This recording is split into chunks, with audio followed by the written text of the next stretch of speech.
ಗೌಡರನ್ನ ಸ್ವಾಗತ ಮಾಡ್ಕೋತೀವಿ ಈ ಕಾರ್ಯಕ್ರಮಕ್ಕೆ. ಎತ್ತಣದ ಮಾಮರ, ಎತ್ತಣದ ಕೋಗಿಲೆ, ಎತ್ತಣದತ್ತ ಸಂಬಂಧ, ಸಮುದ್ರದ ಉಪ್ಪು, ಬೆಟ್ಟದ ನಲ್ಲಿ, ಎತ್ತಣದತ್ತ ಸಂಬಂಧವಯ್ಯ, ನನಗೂ ಗುಹೇಶ್ವರನ ಲಿಂಗಕ್ಕೂ ಎತ್ತಣದತ್ತ ಸಂಬಂಧವಯ್ಯ. ಈ ವಚನವನ್ನು ಹೇಳಿದಂಥ ಶ್ರೀ ಅಲ್ಲಮ ಪ್ರಭುದೇವರನ್ನು ಎನ್ನ ಹೃದಯ ಮಂದಿರದಲ್ಲಿ ಸ್ಮರಿಸುತ್ತಾ ಈ ಶಾಲಾ ಪ್ರಾರಂಭೋತ್ಸವ 2025-26ನೇ ಸಾಲಿನ ಎಲ್ಲ ಮಕ್ಕಳು ಬಂದಿಲ್ಲ, ಇನ್ನೂ ಒಂದು ಸ್ವಲ್ಪ ಬರಬೇಕಾಗಿತ್ತು, ಬಂದಿಲ್ಲ. ಇರಲಿ, ಪ್ರಾರಂಭೋತ್ಸವ ಇವತ್ತು ಎಲ್ಲರೂ ಉತ್ಸುಕತೆಯಿಂದ ಏನು ಬಂದಿರಿ. ಇದು ಪ್ರತಿದಿನ ಬರಬೇಕಂತ ಏನು ಸರ್ ಹೇಳ್ಯಾರ, ಹಂಗೆ ನೀವು ಪ್ರತಿದಿನ ಬರ್ರಿ. ನಿಮ್ದು ಯಾವುದೇ ಸಮಸ್ಯೆಗಳಿದ್ದರೆ ನಾವು ಬಗೆಹರಿಸ್ತೀವಿ. ನಿಮಗೆ ಇಲ್ಲಿ ನಮ್ಮ ಶಾಲೆಯೊಳಗೆ ಏನದ ಗೌರ್ಮೆಂಟ್ಲಿಂದ ಎರಡು ಜೊತೆ ಸಮವಸ್ತ್ರವನ್ನು ಕೊಡ್ತೀವಿ, ಬೂಟ್ ಕೊಡ್ತೇವೆ, ಮತ್ತು ನೀವು ಬೇಕಾದಂಥ ಹಾಲು ಮತ್ತು ಇದು ಊಟ, ಮಧ್ಯಾಹ್ನದ ಊಟ ಎಲ್ಲ ಫ್ರೀ ಅದ. ಇನ್ನೂ ಏನೇನು ಸವಲತ್ತುಗಳು ಸಿಗಬೇಕು ಎಲ್ಲ ಸಿಗ್ತಾವೆ ಇಲ್ಲಿ.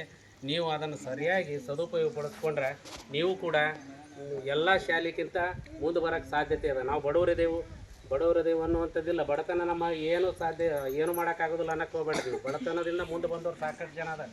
ಬಡತನದಿಂದ ನಮ್ಮ ರಾಷ್ಟ್ರಪತಿ ಆದವರು ಅದಾರ, ಗೊತ್ತದಲ್ಲ ಯಾರಮ್ಮ? ದ್ರೌಪದಿ ಮುರ್ಮು ಅವರಾಯ್ತು.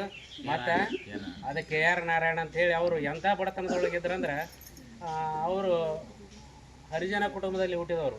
ಭಾರಿ ಬಡತನ ಅವ್ರಿಗೆ. ಅವ್ರ ತಾಯಿಗೆ ಹುಷಾರಿದ್ದಿಲ್ಲ, ತಂದೆ ಇದ್ದಿಲ್ಲ.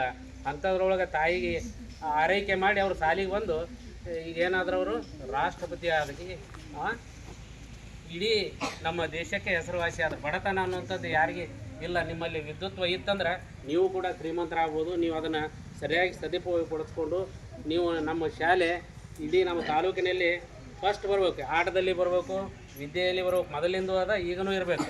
ಅದಕ್ಕೆ ನೀವು ನಮ್ಮ ಶಾಲೆ ಹೆಸರು ತರ್ತೀರಿ. ನೀವು ಪ್ರತಿದಿನ ಶಾಲೆಗೆ ಬಂದು ನಮ್ಮ ಊರನ್ನು ಬಳವಾಟವನ್ನು ಎತ್ತಿ ಹಿಡಿತೀರಿ ಅಂತ ಹೇಳಿ ನಾನು ಒಂದೆರಡು ಮಾತುಗಳನ್ನು ಮುಗಿಸ್ತೀನಿ. ಜೈ ಹಿಂದ್, ಜೈ ಕರ್ನಾಟಕ.